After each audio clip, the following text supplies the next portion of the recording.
जय हिंद दोस्तों, कैसे हो आप सभी। आशा करता हूँ आप सभी बढ़िया होंगे अपनी तैयारी के अंदर। तो इस वीडियो में हम बात करेंगे सुप्रीम कोर्ट की। इससे जो पिछली वीडियो थी उसके अंदर हमने जो भी करंट में 2-3 वीडियो आई हैं, प्रधानमंत्री, राष्ट्रपति, उपराष्ट्रपति वगैरह हमने सारे कंप्लीट कर लिए हैं। अभी भाग 5 के अंदर ही है, ये संविधान का भाग 5 ही चल रहा है अभी तक। अभी भाग 5 के अंदर हम करेंगे सर्वोच्च न्यायालय को। देखिए, पहले मैंने भाग 1 करवाया आपको, भाग 2 करवा दिए, भाग 3, भाग 4, वैसे ही अब भाग 5। भाग 3 के अंदर आपके मौलिक अधिकार थे, भाग 4 के अंदर आपके डीपीएसपी थे, और भाग 5 के अंदर आपका शंका था, और भाग 5 चल रहा आपका ही सुप्रीम कोर्ट। देखिए, सुप्रीम कोर्ट को बनने से पहले ना इसकी थोड़ी सी पृष्ठभूमि आपको मैं बता देता हूँ। पृष्ठभूमि क्या है कि सुप्रीम कोर्ट बना कैसे, कैसे इसकी शुरुआत हुई। आपको मैंने स्टार्टिंग में जब रेगुलेटिंग एक्ट करवाए थे तो उस टाइम पे आपको मैंने बताया था कि जो 1773 का जो रेगुलेटिंग एक्ट आया था, उसके तहत में कोलकाता के अंदर एक सुप्रीम कोर्ट की स्थापना की गई, जो आसपास के जैसे जो उड़ीसा बिहार वगैरह जो एरिया था उनके लिए वो सुप्रीम कोर्ट के तौर पे उसने काम किया। उसके बाद में जॉर्ज तृतीय 1800 के अंदर वो मद्रास के अंदर, और 1823 के अंदर मुंबई के अंदर सुप्रीम कोर्ट की स्थापना करते हैं। ठीक है, सुप्रीम कोर्ट उन्होंने 3 बना दिए। लेकिन उसके बाद में 1861 के अंदर वो क्या करते हैं कि कलकत्ता, बंबई और मद्रास वाले जो सुप्रीम कोर्ट है उनको तो कर देते हैं खत्म। उनको खत्म करने के बाद में, और जो उनके जो प्रेसिडेंसी जो शहर होते थे, जिन बड़े शहरों पर उनका कब्जा था, वहां पे सदर अदालतें बना रखी थी, सदर कोर्ट, तो उनको भी खत्म कर देते हैं। और हाई कोर्ट्स के उन प्रांतों के अंदर क्या करते हैं, स्थापना करते हैं। ठीक है, इसके बाद में 1935 का भारत शासन अधिनियम आता है। आपको ये भी मैंने पिछली वीडियो में बता रखा है कि रेगुलेटिंग एक्ट और भारत शासन अधिनियम बने तो दोनों के दोनों अंग्रेजों के समय पे है। रेगुलेटिंग एक्ट और भारत शासन अधिनियम, अब बात करते हैं दोनों में डिफरेंस क्या हुआ, मैंने आपको पिछली वीडियो में बता रखा है। नहीं देखिए तो आप जाके वीडियो देख सकते हैं, आपको प्लेलिस्ट मिल जाएगी पिन बटन के अंदर। पिन बटन से आप पूरी पूरी पॉलिटी क्लास देख सकते हैं, क्योंकि मैंने पॉलिटी आपको स्टार्टिंग से लेके 0 लेवल से लेके अभी तक यहाँ पे भाग 5 तक हम पहुंचे।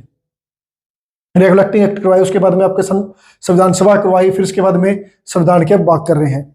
तो ये चीज होगी 1935 में जब संघ अदालत का निर्माण किया गया भारत शासन अधिनियम के तहत।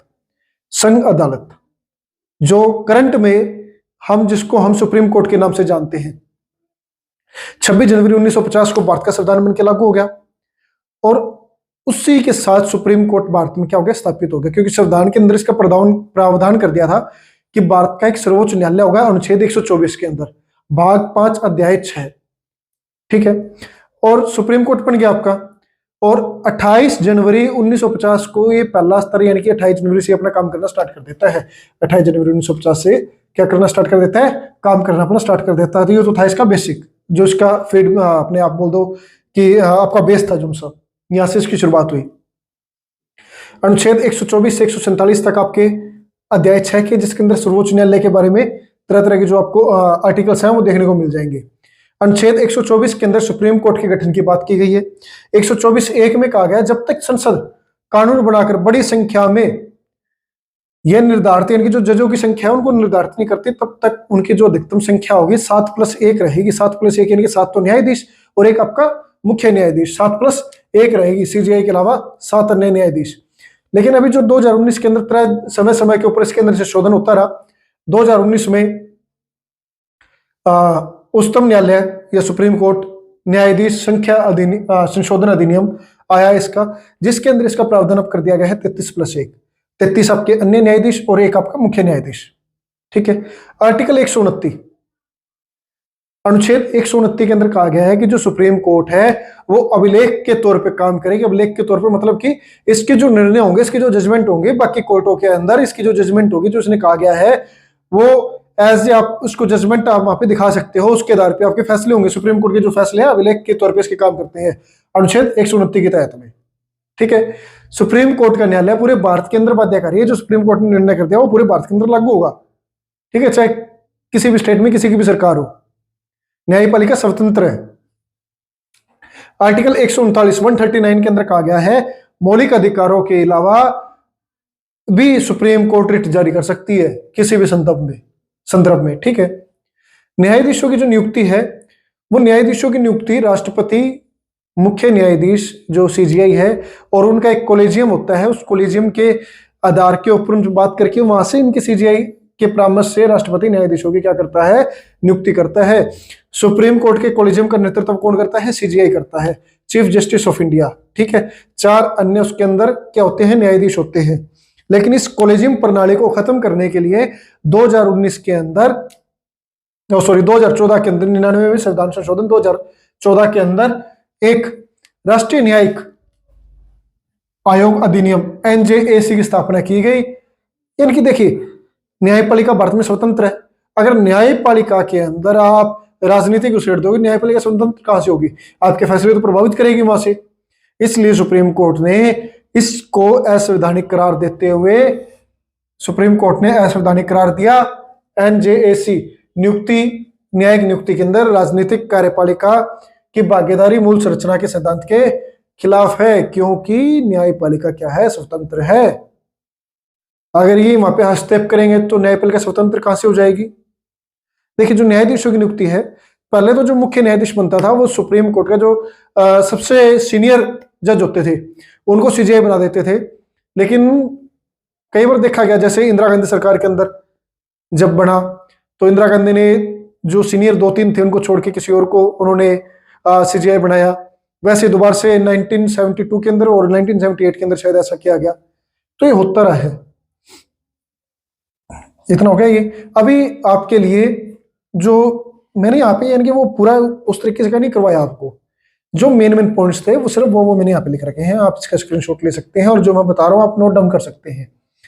और जो एग्जाम के पॉइंट ऑफ व्यू से इंपॉर्टेंट चीजें हैं वो मैंने यहाँ पे कवर अप की है, ठीक है। सुप्रीम कोर्ट का न्यायाधीश बनने के लिए क्या है, इसके लिए क्या आपके पास में वो होनी चाहिए, योग्यता होनी चाहिए। योग्यता के अंदर बात करते हैं तो उन्होंने कहा कि 5 साल आप किसी भी हाई कोर्ट के अंदर आपने एज ए मजिस्ट्रेट आपने काम किया हो, न्यायाधीश के तौर पे आपने काम किया हो, या 10 साल तक आप किसी हाई कोर्ट के अंदर आपने अधिवक्ता का कार्य किया हो, अधिवक्ता यानी कि एडवोकेट का, या राष्ट्रपति की नजर में आप प्रतिष्ठित न्यायविद हो, ठीक है, तो आप सुप्रीम कोर्ट के अंदर न्यायाधीश बनने के योग्य हो जाते हैं। देखिए, जब ये मैं बात कर रहा हूं, जो 1935 भारत शासन अधिनियम लागू हुआ, उसके बाद में जो चीफ जस्टिस बने भारत के, जो पहले चीफ जस्टिस थे मॉरिस गवायर, सर मैं नहीं लगाता, ना इनको मैं सर बोलता, ना इनको मैं लॉर्ड बोलता। अरे इन्होंने हमारे ऊपर राज किया, क्यों इनको सर बोलना, क्यों इनको लॉर्ड बोलना। और वैसे भी भारत के अंदर पदवियां खत्म हो चुकी हैं। आपको मैंने जो मौलिक अधिकार करवाए थे तो वहां पे आपको मैंने बताया था। आप कमेंट के अंदर बताइए कौन सा अनुच्छेद था, किस अनुच्छेद के तहत भारत में पदवियां खत्म कर दी गई। स्वतंत्रता के बाद भारत के पहले CJI बने जस्टिस हीरालाल जे कानिया, ठीक है। इसके बाद में सबसे कम समय के लिए जो भारत के CJI रहे, मात्र 17 दिनों के लिए रहे, जस्टिस कमल नारायण। सबसे लंबे समय तक CJI रहे जस्टिस यशवंत विष्णु चंद्रचूड़। ये जो अभी करंट में हमारे DY चंद्रचूड़ साहब हैं, उनके पिताजी हैं। ये सबसे लंबे समय तक 7 वर्ष 139 दिन तक ये भारत के CJI रहे। भारत के पहले मुस्लिम CJI जस्टिस मोहम्मद हिदायतुल्लाह, जिन्होंने एकमात्र ऐसे राष्ट्रपति जिन्होंने कार्यवाहक राष्ट्रपति के तौर पे काम किया, मोहम्मद हिदायतुल्लाह साहब। ये भारत के एकमात्र ऐसे प्रधानमंत्री जिन्होंने उपराष्ट्रपति के पद के ऊपर इन्होंने काम किया, तो वो भी हिदायतुल्लाह साहब हैं। 6ठे भारत के उपराष्ट्रपति रहे ये। अभी 50वें जो CJI हैं वो है धनंजय यशवंत चंद्रचूड़। ये जो सबसे लंबे समय तक यशवंत विष्णु चंद्रचूड़ साहब रहे, उनके पुत्र हैं। तो ये तो हो गया आपके बारे में छोटी सी डिटेल।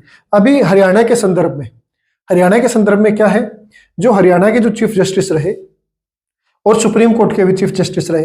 वैसे तो मैं हरियाणा के चीफ जस्टिस वाली क्लास, अगली क्लास अपने हाई कोर्ट की करेंगे, हरियाणा के हाई कोर्ट की, उसके अंदर आपको बताऊंगा। लेकिन वैसे आपके लिए यहाँ पे इंपॉर्टेंट हो जाती है, तो इसी के अंदर मैंने सोच रहा हूं कि आपको मैं करवा दूं। तीर्थ सिंह ठाकुर,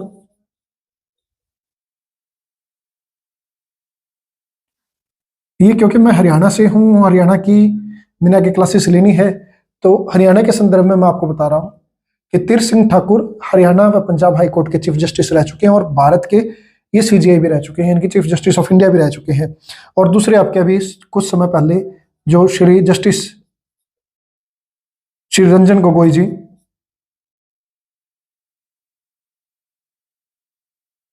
ठीक है, ये हरियाणा हाई कोर्ट के भी चीफ जस्टिस रह चुके हैं और भारत के भी ये चीफ जस्टिस ऑफ इंडिया रह चुके हैं, सीजेआई रह चुके हैं।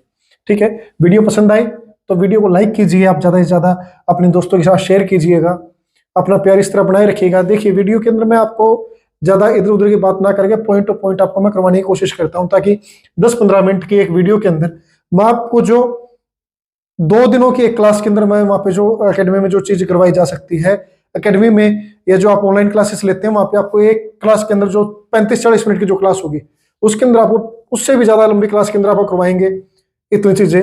लेकिन मैं आपको 10 से 15 मिनट की एक छोटी सी वीडियो के अंदर इतना देने की कोशिश कर रहा हूं, तो इसके लिए एक लाइक तो बनता है। वीडियो को शेयर कीजिएगा, चैनल को सब्सक्राइब कीजिए। जय हिंद, जय भारत, आपका दिन शुभ रहे।